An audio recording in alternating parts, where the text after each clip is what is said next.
आप देख रहे हैं इंडिया 29 स्टेट्स न्यूज, बढ़ते हैं न्यूज की तरफ।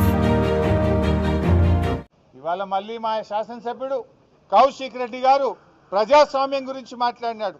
హైకోర్టు మొట్టికాయలు వేసింది, రాజీనామా చేయండి అని అడిగినాడు. మీరు కండువా కప్పుకున్నది మీరు. ట్విట్టర్లో కాంగ్రెస్లో చేరాను అని ట్విట్టర్లో పెట్టింది గాంధీ గారు. కాంగ్రెస్లో చేరిన సందర్భంగా ప్రభుత్వ సలహాదారు వేం నరేందర్ రెడ్డికి కండువా కప్పిన ట్విట్టర్లో పెట్టుకున్నది నువ్వే.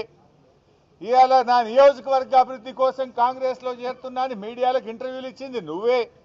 పిఎస్సి చైర్మన్ కాగానే నేను ప్రతిపక్షంలో ఉన్నా, నేను కాంగ్రెస్లో సిగ్గు లేకుండా మాట్లాడింది కూడా నువ్వే. ప్రజలు నవ్వుకుంటున్నారు. అయితే డిఫెన్స్లో పడి ఇజ్జత్మానం పోయిందని, ప్రజల్లో అవమానం పాలైపోయినామని ఇవాళ ప్రశ్నిస్తే మా కౌశిక్ రెడ్డి గారి మీద దాడి చేసే ప్రయత్నం చేసింది. అంటే ఈ దాడి రేవంత్ రెడ్డి గారు చేయించిన దాడి. ఇవాళ పోలీసులు ఏం చేస్తున్నట్టు? నేను 3 సార్లు మాట్లాడాను.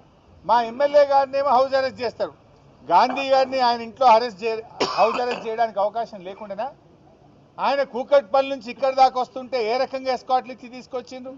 అంటే ఇది ప్రభుత్వ దాడి, ఇది రేవంత్ రెడ్డి చేయించినటువంటి దాడి. అందుకే మేము ఒకటే కోరుతా ఉన్నాం, డీజీపీ గారిని, సైబరాబాద్ పోలీస్ కమిషనర్ను, దయచేసి మీకేమన్నా లా అండ్ ఆర్డర్ను కాపాడాలనుకుంటే తక్షణమే చట్టం మీద నమ్మకం ఉంటే, విశ్వాసం ఉంటే ఏసీపీని, సిఐని వెంటనే సస్పెండ్ చేయాలని బీఆర్ఎస్ పార్టీ డిమాండ్ చేస్తుంది. India 29 States News. Please support my channel, like, share and subscribe my channel.